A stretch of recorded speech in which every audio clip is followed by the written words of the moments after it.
If you lose the first set 6-1, if you lose the same score 6-1 in the second set and make no changes, this is just stupid. Roger Federer won 53% of the points in his career. And so you think of how great he is. That's only a 6% margin, and look how many matches he won. You can't have fear of failure and fear of losing. What you should have fear of is not playing to your strengths under pressure. Hi, I am Caroline Garcia. And I am Borja Duran. Welcome to Tennis Insider Club. This is a podcast where the top tennis players open up like never before. From Grand Slam champions to rising stars, they tell their stories in their own words. The hard work, the pressure, the highs, the heartbreak. And all the behind-the-scenes moments you won't hear anywhere else. If you love tennis, this is your front row seat to the real lives of the pros. Subscribe now on your favorite platform and don't miss an episode. Let's get started. Thank you so much, Brad, to be here with us today. Our first question is, how did you start with tennis? First of all, good afternoon. Nice to see you. I started in tennis. I was the youngest. Had an older brother, older sister, and my dad. They all started about the same time. I was 3 years old. They say you can play or you can watch. Didn't have much of a choice. So it was like sitting there watching. So I started at a really young age and played my first tournament when I was 6. Oof, that's very young. Yep, 6 years old. And actually the guy I played at 6 years old, believe it or not, he smoked me. He was the same age, 6 years old. I went on to play that guy probably 20 more times, all the way through the juniors, and I played him on the pro tour. Can you believe that? From 6 years old, I played the guy until, and he played on the tour, I don't know, at least 10 years. Oh, so okay. Do we know him? You're too young. His name was Glenn Leyendecker, and he had a massive knee brace. And somehow he looked like a football player with a knee brace, but he was okay. Big lefty serve. And when I was 6, he had a big lefty serve. When I was 6, it was a problem. So you were quite talented since very early on? Everybody thinks they're talented, but you don't know that if you're talented or not. But you know what I really liked about tennis? I really liked the aspect in coaching of it and everything. I liked the whole competing. Mm-hmm. I like trying to take something that someone's trying to take from me in a simplistic way. Yeah. That's the thing that fascinated me most. And as great as tennis is now, nothing has changed in that the score is still the same. The size of the court is the same. They didn't have kids' balls or kids' rackets or anything when I was a kid, but I just love the whole competing factor. When I was a kid, you'd just warm up and you'd play. I kind of miss that aspect because now so many kids, you do drills, you work on things, but you don't work on competing. And when you play matches, it's always about a set score. Yeah, fair enough. And then when you went to college, you went with the idea of then after turning a pro, or at that moment you're just playing for fun? When I was 18, I never played one international junior tournament. Okay. I barely ever left my area code. I was not a very good junior. For some reason, God decided that I wasn't going to grow until I was 18. So when I graduated high school, I was maybe 5'6", and I weighed maybe 50 kilos. Okay, very light. Lightweight, yeah. Yeah.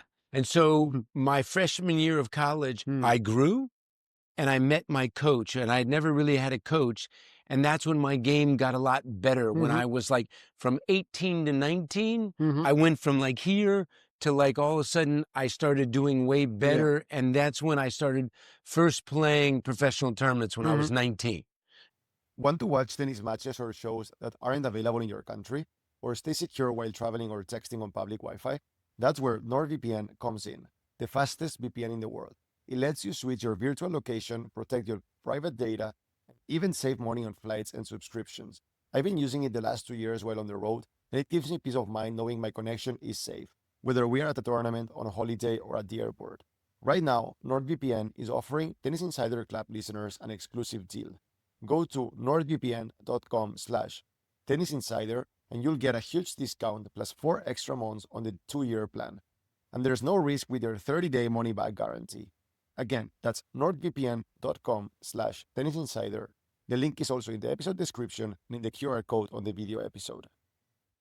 And do you think like maybe like when you were like a teenager, having this kind of maybe disadvantage helped you with like your game, your craft to be more like tactical and become like smarter on the court?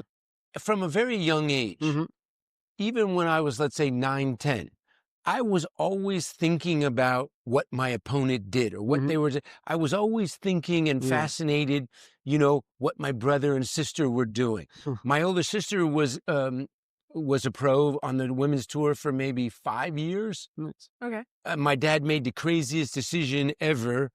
My sister, Dana, is literally fully left-handed. She throws a ball left-handed. She writes left-handed. My dad made her play right-handed. Okay. So literally, she could do everything fine, but she could not serve. She got to like 35 in the world, and a good match for my sister would have been 0 aces and 15 double faults. Because because her natural is to throw the ball lefty, and he made her play righty. But I was always, as a kid, thinking about what tactics. And so as I got older, that kind of helped me. But I still, even today, I think more about tactics than anything else. Nice. So that was your passion to see the game and like to understand it. And after when you became a coach, that was always your main strength and focus? Even today, from whether I was playing or coaching, so many players think about only what they do. And they only want to know about what they do. And they want to focus solely on what they do. Or you can give them some data information, but it's all about what they do. And I feel like for me, as a coach and as a player, I'm way more thinking about what's on the other side of the net, because now in the last, couple of years, with coaching being legal, and now players get so much data. But my brain is like, okay, if you have all this data, they have data. So it's still, a lot of it comes down to what the other person is trying to do to you. And the more that you have knowledge of their strengths and weaknesses, I think it only help you maximize your game and your strengths. Yeah, it's interesting.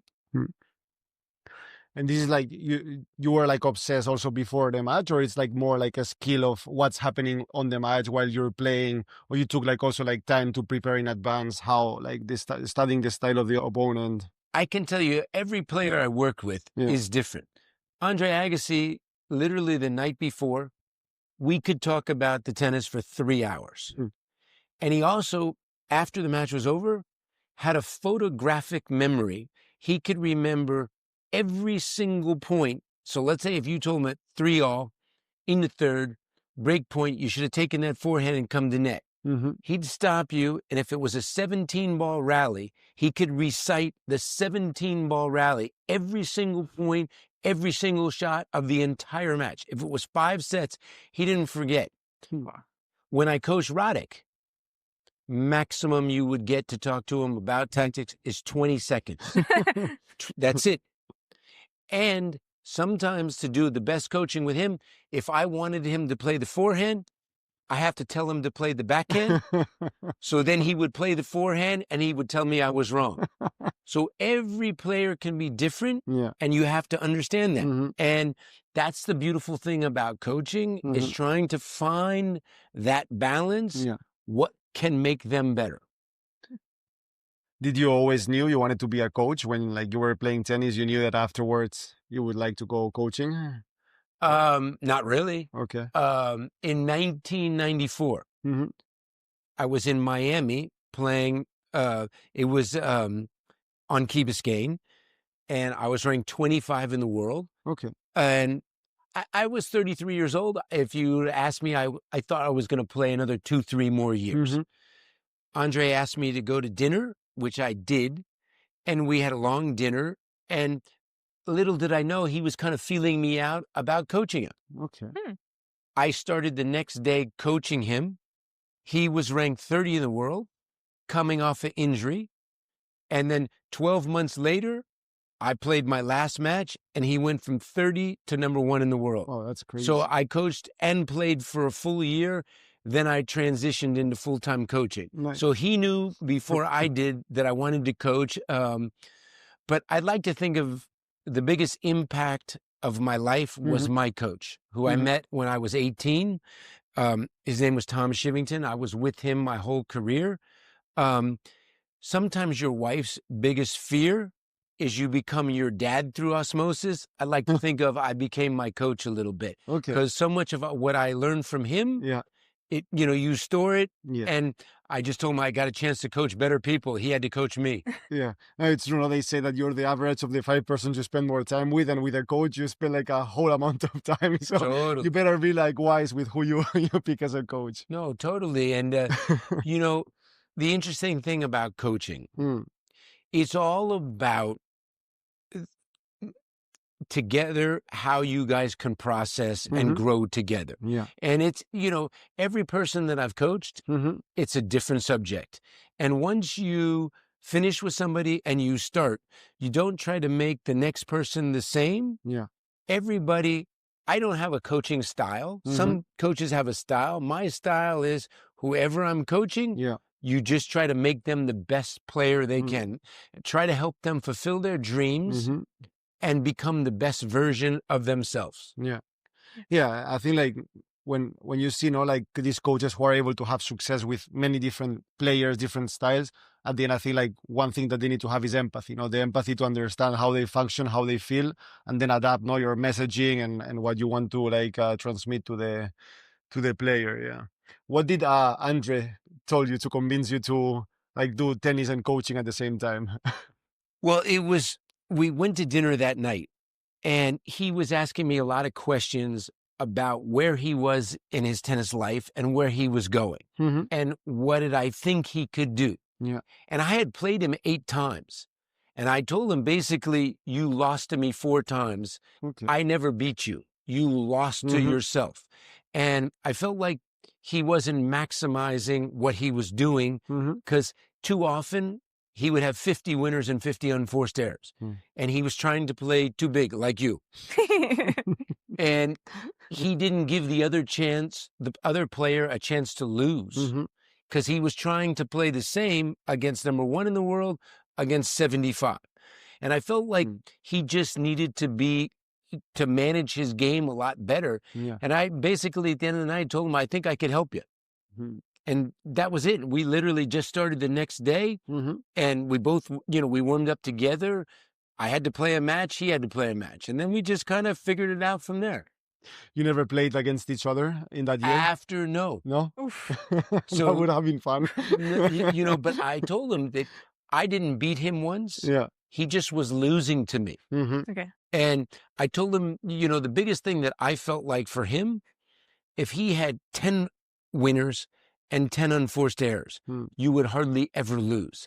And he was like, well, how do you see that? And I said, well, because if you hit the ball really well and you make a lot less winners and errors, your opponent is going to feel pressure and they're going to make mistakes.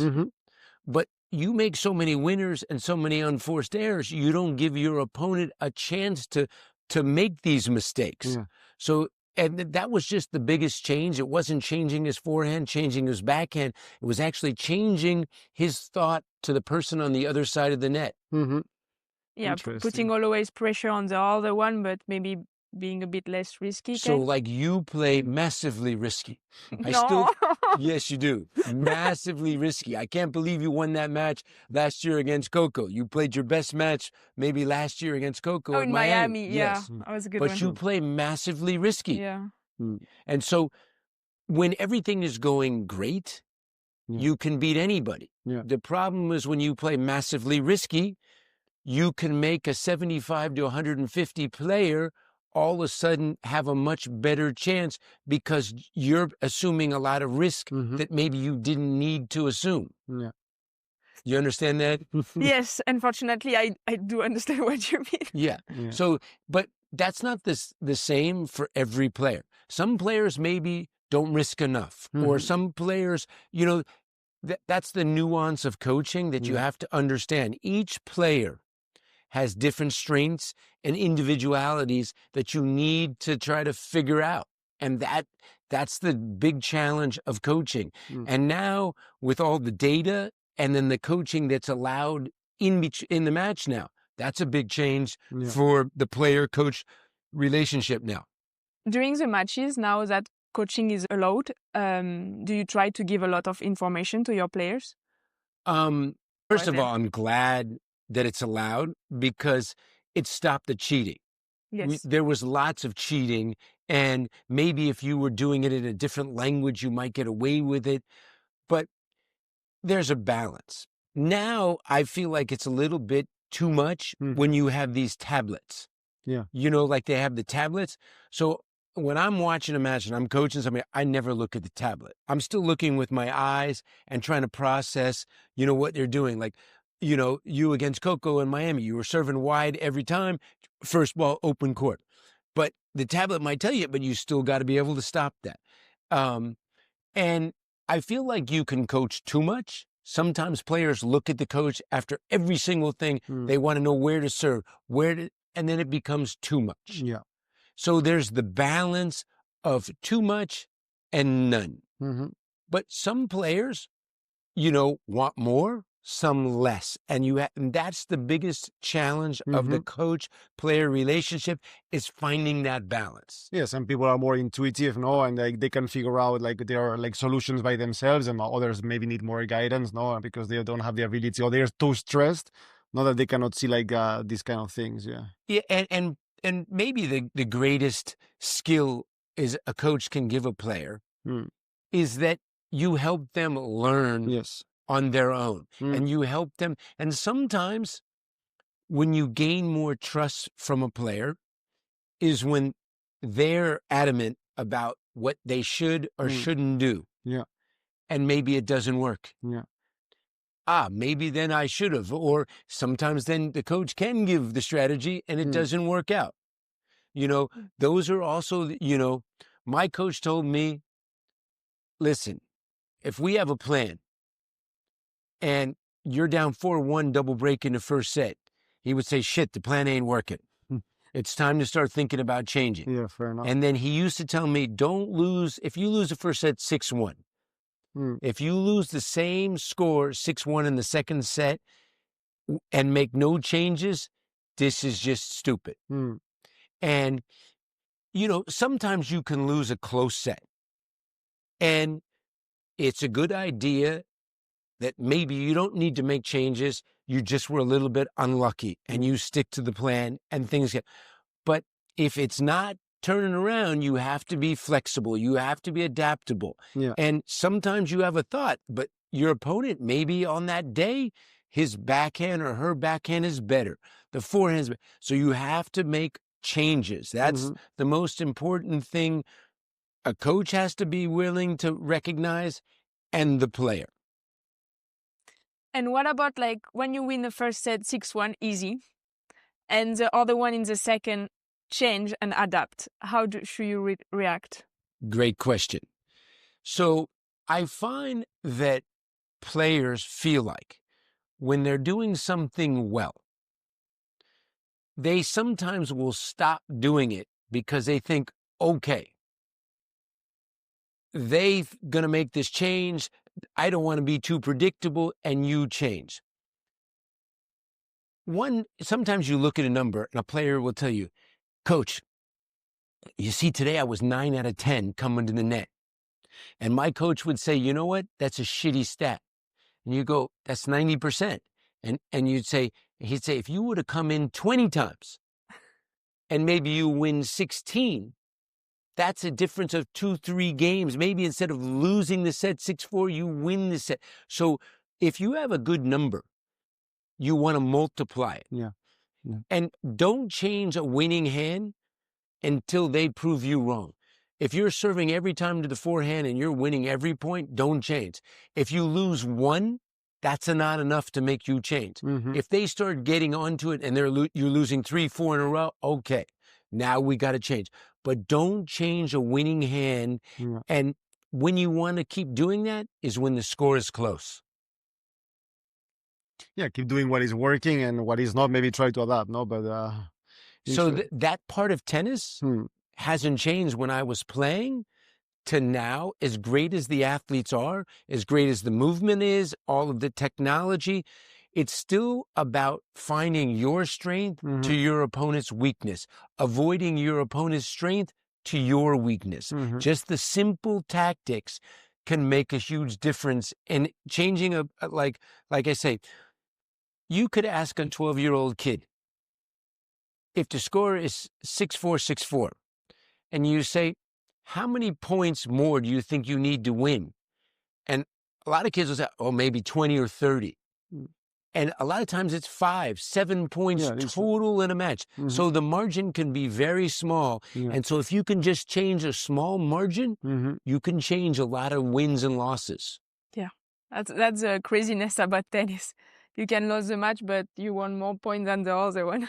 I think Roger Federer said he won 53% of the points in his career. Yeah, that's crazy. And so you think of how great he is. That's only a 6% margin, and look how many matches he won. Yeah. So, you know, and it's a simple, but the math, though, it kind of doubles. If you win 5 points more, you know, that's 5 that you won, and 5 your opponent didn't win. So that 5 can be 10, but still the margins are small. And a lot of times the most important of that margin is on the big points. It's the, 5-all in the third break point. It's, the big points in the tiebreaker. It's these key points that can be the difference of you being 25 in the rankings or 5 in the rankings. Yeah. Yeah, it's true. Like winning 3-4% more of points in your career, it can be like 10 Grand Slams difference. So to a player, without getting too complicated, if you look at numbers and you look at something and say, so when I started with Andre, the thing that I looked at was he showed me his stats were amazing in return. And he was talking, he was showing me, look, he was in the top 2 or 3 in every stat. And so instantly I said, where are you on the serve stats? And it was like nowhere in the top 10 in one stat. And I'm like, okay, he was 30th place on the tour in holding serve. I said, listen, if you don't change one stat on your return and you go from 30th to 10th place on serving games held, I said, you're going to win a ton more. And he looked at me straight in the eye and he goes, why would I want to be 10th? That's shit. And I said, well, you're 30th now. And he goes, well, I'm first or second on everything in return. I said, literally, if you get 10, you're ranked 30 right now, you're going to be ranked in the top 3 in the world. Because based upon your return, your stats are amazing, but your serve stats are very average. And if you could literally, improve. So he started to focus more on holding serve. And then once he did that, his results went up. And so I always feel like that's a good challenge for players. If some of you don't return serve very well, okay, if we're only breaking 12 or 13%, maybe if we can get to 16 or 17 without changing a forehand or backhand, but it can change your results. Just a simple number on one of those two specific, holding serve or breaking serve. When you were with Andre Agassi, there is some years where he was very struggling with tennis and with his mindset.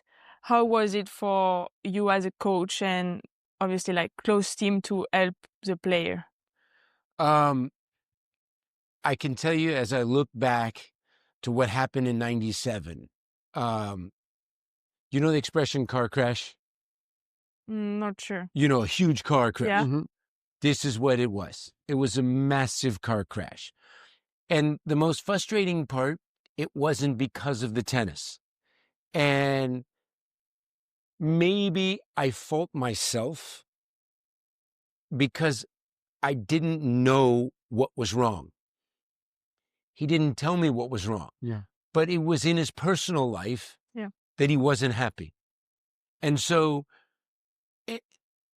the hard part is in coaching and understanding, and we were really good friends, is getting involved outside of the coaching into personal.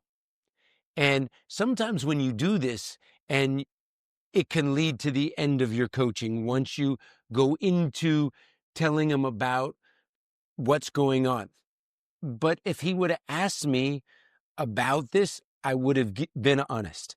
So that's the one thing that I learned from my coach. I would be honest. If he asked me about his relationship, I would have given my opinion. But since he didn't ask me, I didn't give his opinion. But it was based upon, Andre was very human. So he was having a lot of issues outside the court. And so sometimes you can't fix what's on the court until you can fix what's happening off the court. So basically that year, the car crash happened because he didn't play much. He didn't play the Aussie, didn't play the French, didn't play Wimbledon. He got totally out of shape. He was like 15 kilos overweight. There was reasons, but the reasons weren't because of tennis. The reasons were because of things going on. He wasn't happy outside the court. And then once we had a good talk about it, we could get back to normal. But that's the hardest part. When you really love somebody and care about somebody, is figuring that balance out. Yeah, sometimes it's not your place neither to go. Yeah, but if you give an opinion and they don't ask you, it's probably not going to go well. Yeah, they're going to feel like you're attacking them or entering where like nobody has asked you. So you have to wait for someone to ask for help, in order to be able to help. Otherwise it might be like completely the contrary. You will say A and they will do B. I feel like when this happens, you have to be honest and accept the consequences, because some will not be honest. And even now, when I do evaluations with the kids, almost every kid will come to me, and some coach has told them for sure they're going to be top 5 in the world, or their parents. And it's you hardly ever see a good kid without them saying they're going to win majors or be top 5 in the world. Like for me, 1 out of 10, 1 out of 20, they really are good, have a chance to be really good. But my first thought is, okay, let's see if we can be a good college player, maybe be a pro. If you have but you don't just flippantly say to somebody at 12 or 13, you can win majors if you're not sure. That's crazy, But a lot will say that. And I think it's a good thing to be honest. Do you think, I think in tennis happens a lot, like parents being too much involved in the careers of the players, when most of the times they have like no experience on tennis or high performance. Do you think this is a problem in tennis? Well, it's been this way for a long time because in football, basketball, baseball, team sports, the parent can coach. But we've had some parents in tennis that they were not professional players. They that have had great success coaching their kid. Some will do okay, others won't. It's a tough balance. And then what's very difficult is to coach a kid along with the parent. It's very difficult to be a co-coach with the parent. But it just used to be on the women's tour. But now there's many dads that are coaching on the men's tour. But quite a few of the coaches now that are on the men's tour, their fathers now played on the tour. But it's still a tough balancing act. I think we had Ivan Ljubicic in the podcast, and he's been a great player, great coach, and his kid is trying to make it now. And he was like, I cannot be the coach of my kid because I'm getting emotional, I'm mixing everything. So first of all, I don't want to be pissed with my kid because he missed a forehand or he lost a stupid match. And second, I am not rational enough, to give the good feedback, And I was like, yeah, this makes sense. But then you see the reality in the tour, and it's completely the opposite. Like some people who don't have probably any experience about it, and they feel that that they're the right people to guide their kids. Sometimes you can see success But is it from a parent-coach relationship. But if that parent was coaching anybody else, there's no chance there would be success. But maybe it's kids who would be like successful with anyone, right? Or maybe even more successful without the kid, with the father. I can tell you the God's honest truth. You can't be great unless you have talent. Yes. So sometimes some of these parents that have had great success coaching, their kids have had exceptional talent. Maybe I could coach Serena Williams, and she would still win a major. But they had exceptional talent. Yeah, exactly. So it's much easier to coach talent. Yes. Hard work and talent together is a perfect combination. Yeah. But, sometimes you can be a really great coach, but you don't have success with the player. Because, a Guns N' Roses song called Patience? No, I don't know. You never heard the song Patience? I'm not sure. Oh, my God. I'm not really with Guns N' Roses. I know. It's a famous song about patience. Okay. So now a lot of players don't have patience. Yeah. You have 1-2 months, not so good, the coach is gone. Yeah. So sometimes you have to be able to get through bad times to get to great times. Yeah. And that's the thing about coaching. But with players now, the pressure and bigger teams now, the patience is very thin. Yeah. And they expect and want success right away. And if you don't get success, you could be off the track and, very quickly. Yeah. When you say you are doing sometimes supervision of young kids, and do you see a lot of parents who have almost a project more in hand? Obviously, they are kids, but are very present and who put a lot of pressure, and sometimes you see it's negative. This is me at my age. I'm 63, but I don't think old. And because the game always is moving forward. And if you think old, if I think how people were playing in 1990 and 2000, I'm old. Yeah. But the most important thing when you see a kid and you talk to the parents is to be honest and evaluate what you see.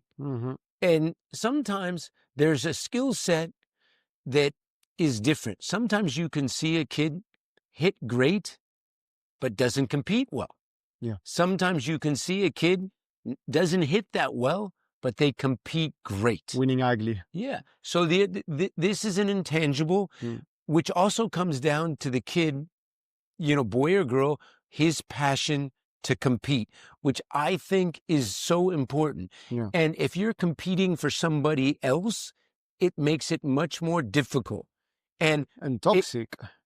Well, listen, there's a lot of parents that have really sacrificed a lot to be in this position. Yeah. But it just, what Lubitsch said, it does make it difficult to have that really healthy relationship if you're coaching as well. Yeah. It's funny is, my son was a good college player and my two girls didn't play. And my daughter, my middle daughter now is 33. She's mad at me because she said if I had pushed her because of how she is, she thinks she'd have been a really good player. But she said I should have made her play. I should have pushed her. And I was like, if you really wanted to, I would have helped you. But I don't want to make you do something that you didn't want to do. Nobody made me, do what I want to do. They just said you could either play or watch. I chose to play. But after that, there was never a time I wanted to be somewhere else. I love playing. I love trying to figure stuff out. But sometimes a kid will be there and they don't really want to be there. This is tough. It doesn't work in the long term at the end, right? Like maybe when they're 16, 17, 18, maybe if it's a girl, even a bit longer. But at one moment, they're going to rebel, no? And at the end, I guess also if winning in tennis, it's, okay, my dad loves me. Or if I lose, my dad hates me or he's pissed. Yeah, it becomes too much tennis at the end. It should be just... you know what? Back to the Guns N' Roses. This is a lot of pressure. Yeah. It's great to have support from your family, your friends, and you want to win and you want to share success, but you should want to win for yourself because that's your passion. Yeah. And it's the same for a coach. You shouldn't want to, win for somebody else. My greatest satisfaction in coaching is I'm not winning, I'm not losing. I'm trying to help the player fulfill his dreams. I usually ask the player, what are your dreams? And then I try to help them make that a reality. Yeah. And that's what you try to do. But I didn't win or I didn't lose. But I can tell you the God's honest truth. From playing to coaching, I take the losses harder, believe it or not, as a coach than I ever did as a player. Because I heard for the player, I want them to do better. And I always feel like maybe I did something wrong. I didn't give them the right information. Yeah, at the end, you feel responsible for another human being. I can't believe you won that match in Miami. I can see he's still hurting. Well, you still remember very well. I don't remember where I served. You don't remember the match? I do remember it. I don't have the same memory as... Oh, my God. See, I don't, even from playing to now, I don't forget. And when you get older, this is God he working in tough ways. When you get older, you forget wins. And for some reason, losses feel like even if I played them 30, 40 years ago or coaching, you remember them like they just happened a few minutes ago. Regret, I guess, maybe, no? It's a powerful drug, kind of. That's God torturing you. Yeah. I have terrible memories from my matches. I don't know, sometimes it feels like... You have terrible... What did you have good? What about when you play good? Do you have memories of those? Not I think really, you're going through so much on court. I don't know, especially last year, I was having a very bad time on court, so I was like But you play so offensive-minded. I know, I mean, Miami was my good... The first thing that I would have tournament. The first thing that me and you would have butted heads about? First match? No, what? Yeah. You know what me and you would butt heads about? Do you know what my return. Yes, of course. Like... Zero chance I'm going to let you stand 4 feet inside the baseline when you're facing a big serve. But I think this is what we were talking about. Well, Coco doesn't have big serve. No, but when you're playing... but this at the end comes from not professional advice at the end. No, I would have told you, okay, if you play somebody with a weak serve, okay, it's fine, but I still would have moved you back. Yeah. And if you play somebody with a big serve, I'd say, okay, if you're not going to move back, I'm going to go home today. Yeah. Because you can, being stubborn in tennis is a good thing. It helps get you good.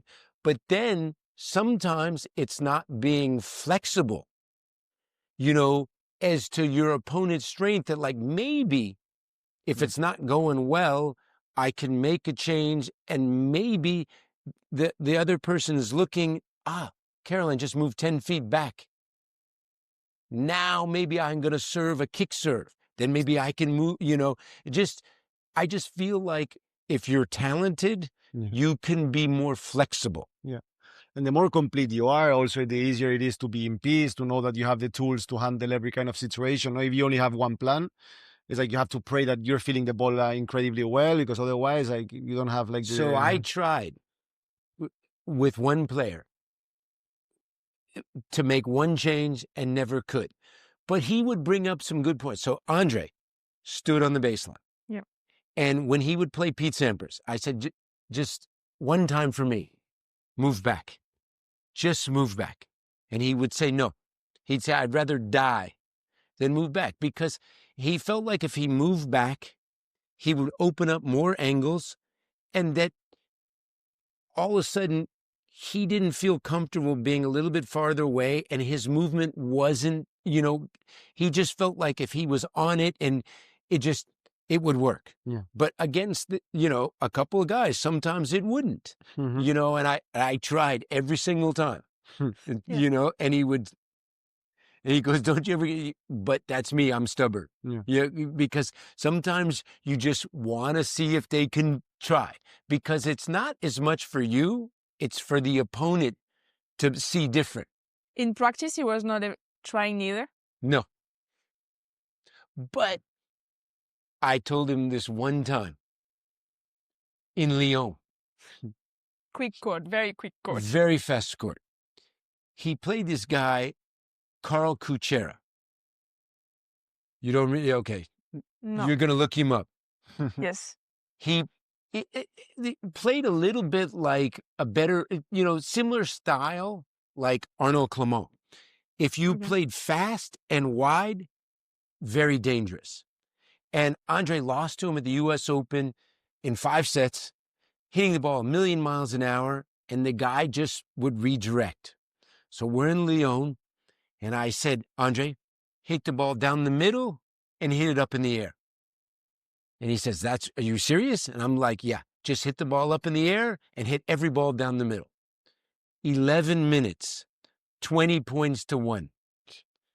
Andre is so pissed at me that he's up 5-0, and he said, this tactics is bullshit.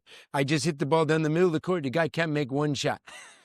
So, and I go, hit the ball hard and fast and see what happens. Next point, Andre rips the ball. Guy goes boom, boom.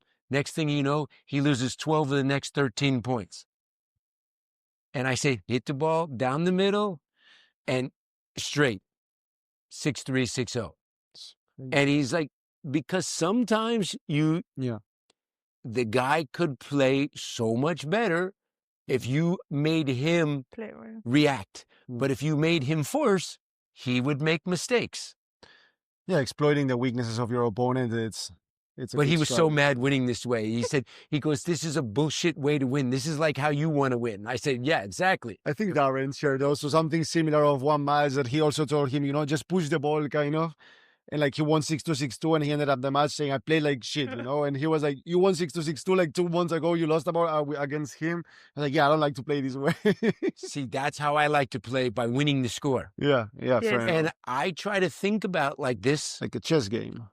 A little bit in coaching is try to maximize what you do well, and maybe what you don't do well, try to manage it. Yeah. This is a really important thing in learning to be really good player, is managing your game and managing yourself. Yeah.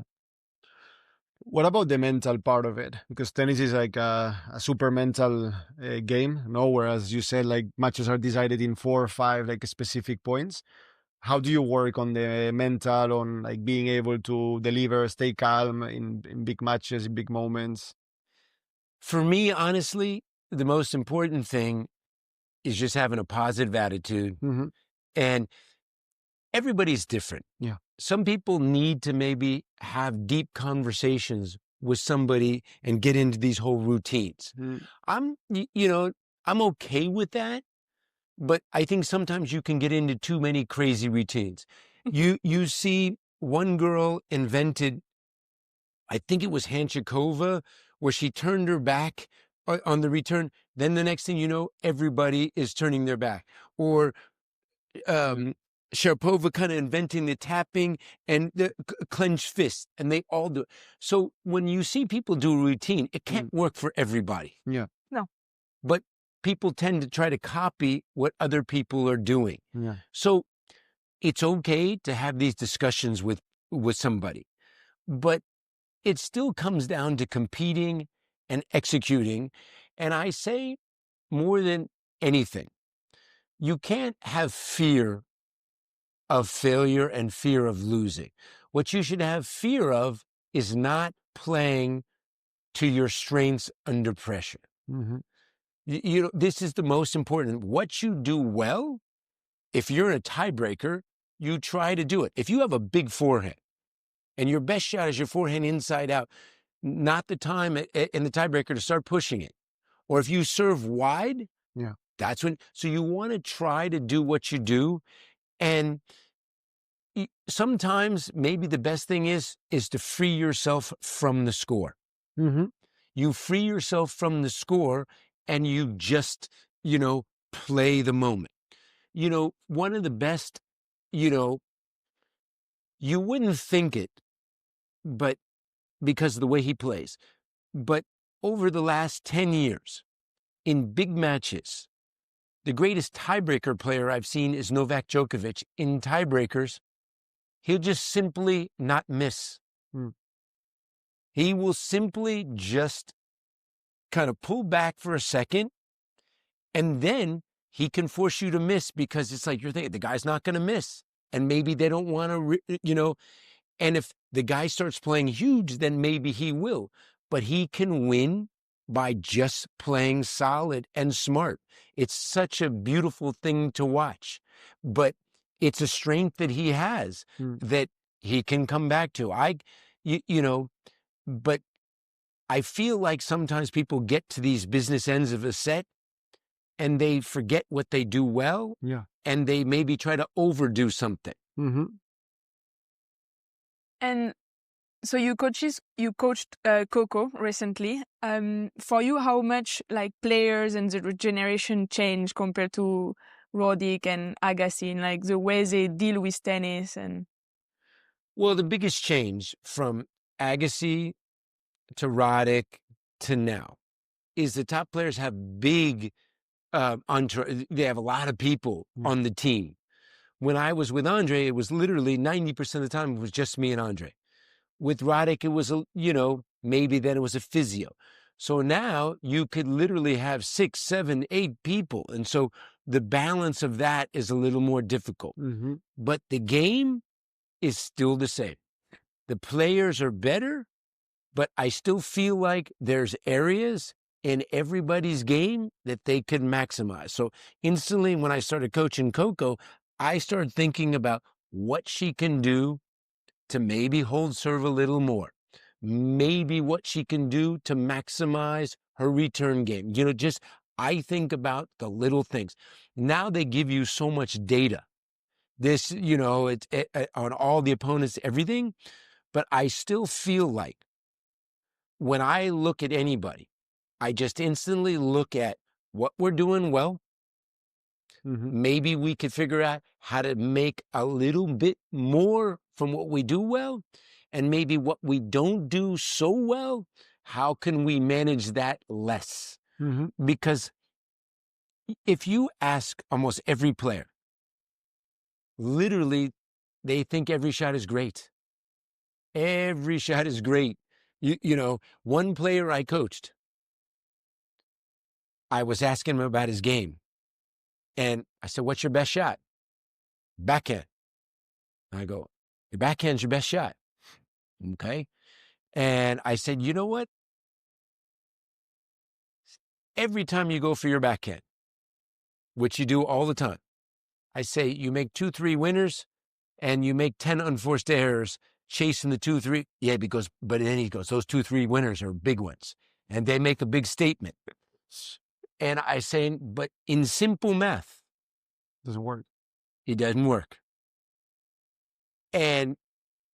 But in his mind, he felt like that was a better way to manage his backhand. And for me, I felt like play steady with the backhand and take more risk with your forehand, which is your better side. And so sometimes, a coach relationship, that won't work because maybe he sees it differently. But I do feel like that if you could manage a side and maximize a side, or give the guy or girl a simple number or a simple goal. If you're holding 72% of the time, let's shoot for holding 75% of the time. Or if you're only breaking 23%, top 10 in the women's is 30 and above. If we could get in that, you think of, okay, then that's where I want to be.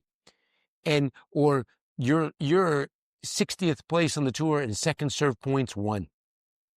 If we can cut that in half, you can maybe cut your ranking in half. So I do think that these things, as the players get better, those numbers still don't change.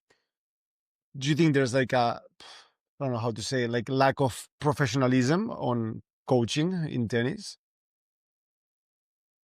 Honestly, I only think about, okay, Darren's we always shoot the shit, talk about it. Yeah. But I try not to compare myself or think about, I honestly just think about if I'm coaching, how is the player that I'm coaching going to do better? Yeah.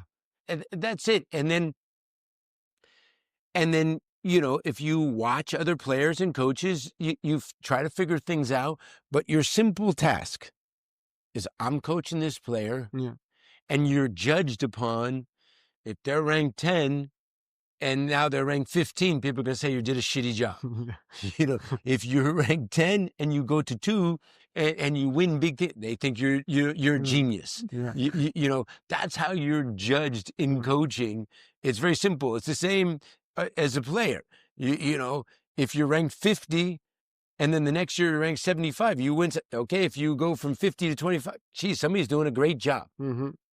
It's just that simplicity still hasn't changed. Yeah. A word. Would you say? Do you have? I think of myself, and I don't know if you have this in a French word. I'm just practical. Yeah. I think practical. I think honestly, and I think logical.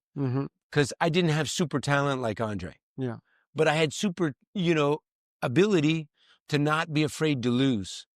Not be afraid to what if. Yeah. If God gave me a better serve, I would have done way better. But God didn't give me a better serve, or He didn't give me a better backhand. But He gave you a good brain, though. But I wasn't upset with him. Not his fault. No. I wish my dad would have made my sister play left-handed. Then she'd have been top 10 in the world. Yeah. It looks like you talk more like a business person, kind of more like stats, and it's easier with this mindset of percentages on what to improve based on data to grow than if you're like, let's go to training and see what happens. Yeah, and listen, I'm not a mad scientist or anything like that. But it's basic data. But I do really believe that greatness happens from practice. Yeah. Good habits in practice translate into matches, and you don't practice poorly and just magically turn it on. Every once in a while that happens, but good things happen in practice, from training to practice. And then Andre used to say, when I get to the tournament, if I have to literally work on anything technical and work hard, I haven't done the work. So he used to say, when we get to the tournament, basically all it is just just light hit. Yeah, the job is done. Yeah, and he used to see people working out hard in the gym, training 2-3 hours a day, and he goes, they got no chance to win. Yeah, Roger also said something similar, no? That he was working very hard on the training weeks, then in tournament, it's not about that, no? It's not going to help to do 3 hours in the gym. So once you get to the tournament, it's about the brain being in a good position, and every other day, it's figuring out how to win one match. And that's another thing, is that players got to learn to realize you don't win the whole draw. You just got to win against a player in a major every other day. Yeah. That's the simplicity of it. You don't beat 127 players. And you just have to beat somebody. Sometimes you can have the toughest draw ever and the draw falls apart. Yes. Sometimes you can have the easiest draw and you can mess it up. Yeah. But you just have to figure out how to win 2 sets in the women's, or in the men's. Sometimes you got to figure out how to win 3 sets. That's what it's all about. And the work happens before you get there. Everyone says they have the goal or the dream to win a slam. But sometimes when you start a tournament, like you're top 30, top 50, and you say like your goal is to win the tournament, it's not really achievable. This is a great question.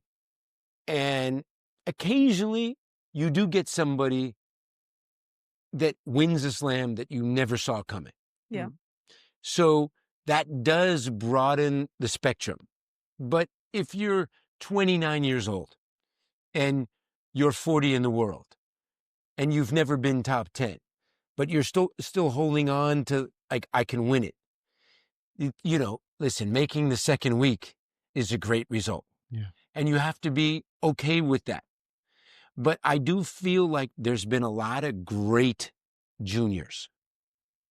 And they've been told they're going to win slams. And they hold on to that and they think that's, but you know how many people have been number 1 in the world and it's thin. But I do feel like when you're in that level where you can, the thing that you figure out the most important thing is that I learned from Andre. I never thought about winning slams. I thought every single tournament was a slam. So literally every single tournament I played was the most important week because I was playing for money. And if I made some money, I was pumped. And so Andre told me it's really important for me to peak 8 weeks out. I said, what do you mean peak 8 weeks out? We're at Washington because I got to be ready for the U.S. Open. And I'm like, we got Indianapolis, we got Canada, we got Cincinnati. And he's like, no. I have to be ready for the U.S. Open. And so I never thought like that. So he helped me understand that whole concept of building. So when you get to the slam, I like, if I'm coaching a player, they're not going to play the week before. And we're going to be the week, getting ready and trying to get ready to, start playing. And then all you focus on in a slam is first opponent, first tactics. That's it. Go on. And so as a coach, the only thing I do is count the sets backwards. You know what that is? Yeah. So you have to in 21 sets, no? So to win a women's slam, you start at 14. Yeah. You're done with the first match, you're at 12. You're at a guy's match, you're at 21, you're 18, 50. So and then if you stop counting, you're history. So that's how you think. Yeah. And if obviously you're coaching a player that's capable of these results, you don't put pressure on it, and listen, you just focus on your opponent. What's next? What can we do? What do we need to do in practice tomorrow? Whether or not it's a light hit, and that's another thing is what players got to learn at a slam is learning to relax, is learning to manage themselves.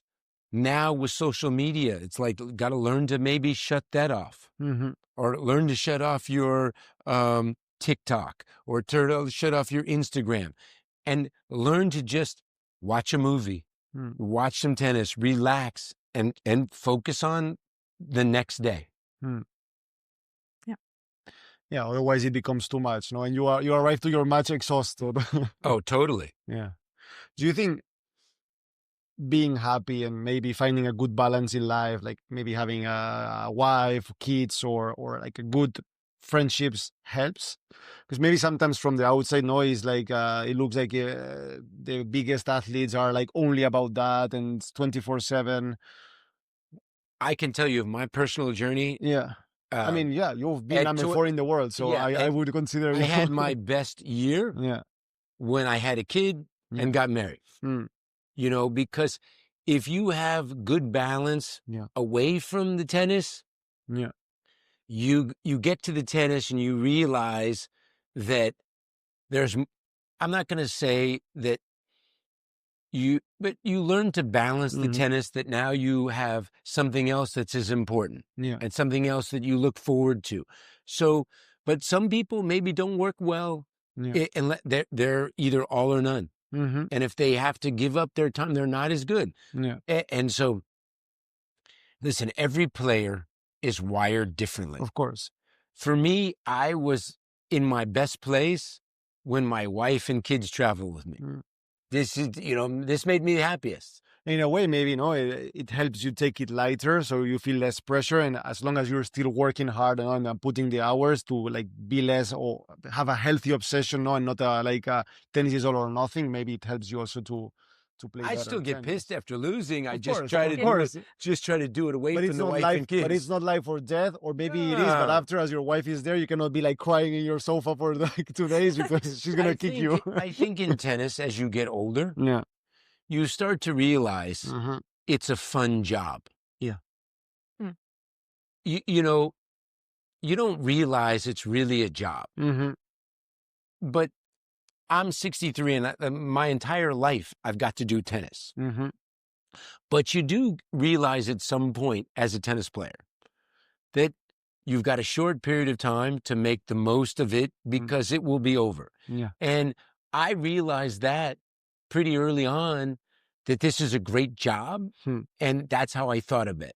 And I never really, if I would have learned what I learned from Andre and I would have applied it to myself, I might have done better in majors. Yeah. But I never peaked. I never took a week off before. So I played too much. Yeah. If I was injured, I didn't stop. Yeah. And so because of, I didn't think about, I just was thinking about today. Mm-hmm. Literally, I played over 800 matches. You know how many times I retired in a match? None. 0. If I was 50%, I was hurt, I'd still play. We never know what can happen. No, because that's how I was wired. Yeah. And so you realize, okay, maybe my approach, it could have been better. So, and then when you learn that, now I can grow, but I didn't know that when I was playing. We always ask in the last question in every episode is, what advice would you give to your younger self? And it's very funny because I think we did 30 episodes so far with some great champions, Grand Slam champions, and nobody says, I wish I would have won that match, or I wish I would have won one more tournament. Everyone, 90%, it's, I wish I would have enjoyed more the journey. I wish I would have taken it like a bit easier and enjoy while it lasts, because it's been so short. I mean, so it's honestly, a good advice for. Honestly, I enjoyed the journey more than anything. Yeah. Unfortunately, we didn't have a cell phone. I didn't take the pictures and all these things. Well, maybe it was easier. But if I could change one thing, it was literally what I learned from Andre about understanding the process a little more. Yeah. Literally, I went once 18 consecutive tournaments. No week off. God. No problem. I guess there were some change of surfaces and everything. And continent. No problem. No problem. Because I was getting paid. Yeah. And when I turned pro, I didn't have big contracts. So I made money by playing. And literally, I was like, my second year, I played 45 weeks. No problem. And I loved it. And I wouldn't have changed it. But as I got older and you start doing better, I didn't realize that. So that's the one change. But the journey, it's not even over yet. I still love doing what I'm doing. But playing so much, sometimes, of course, physically stuff, but it's more mentally sometimes. No problem. It's like there are some matches where you're gone, no? And then it's okay. It's okay, yeah. True. So this is another thing for a young player to learn. There's 5 matches a year. There's nobody you're going to beat. There's 5 matches a year that God himself ain't beaten yet. All the rest of the matches in between, those 50-50 matches, this is what makes your ranking. Yeah. Yeah. And this is what you have to understand. There's going to be days even the best player in the world has a bad day. But what you got to eliminate is that one bad match being 5 bad matches. Yeah. Yeah. That's how you become a great player. Mm-hmm. Yeah, being able to get through these days with a win. Even an ugly one. Yeah. Someone asked us about the San Francisco final. So he got lucky. He got lucky? He got so lucky. You know what? If I could, that was my hometown tournament. Oh, yeah. True. And Killer's only ATP win. In the semis, I smoked Andre, and he beat McEnroe. And he lost to McEnroe, I lost to McEnroe a bunch. And on fast indoors, it was a difficult matchup for me.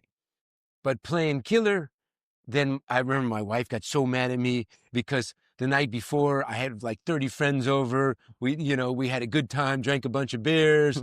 And I was almost celebrating before, and then he played really good final, broke my serve, last game of the match, 4-5. In the third, I was serving 40 love. Got broken 4-5, 40 love to lose the match, 6-4 in the third, and never won. And I'd won my hometown tournament 2 years before, and I never won it again. I lost 2 more times in the final. Oh, that's tough. And his only ATP win. I think Darren is still enjoying it. I'm so pissed. And I think, I don't know, look it up. I think his only ATP win against me. Okay. We will check that. We will check. He picked at the right time. But he did play really well. Fast indoor court, he came in on everything. Came in much more than you. Okay, so he was very aggressive then. He's serving volley, chip and charge, and I still should not lose this match. 4-5 serving 40 love. I mean, he got lucky and missed a pass. See, you wouldn't remember. I can remember. This is 34 years ago. I remember exactly how it happened. Well, that's what makes you a good coach, I guess, Yeah. also. Yeah. Or see, when you get older, that's Yeah. God torturing you that you remember these things. Yeah, but you do it with a love, so it doesn't count. It's okay. I'm okay. Yeah. Well, Thank you very Thank much. Thank you so so much, much. Brad. Don't forget to subscribe to our channel so you don't miss our next episodes. And it will mean the world to me if you can share this episode with someone you think will enjoy it. Thank you and see you soon.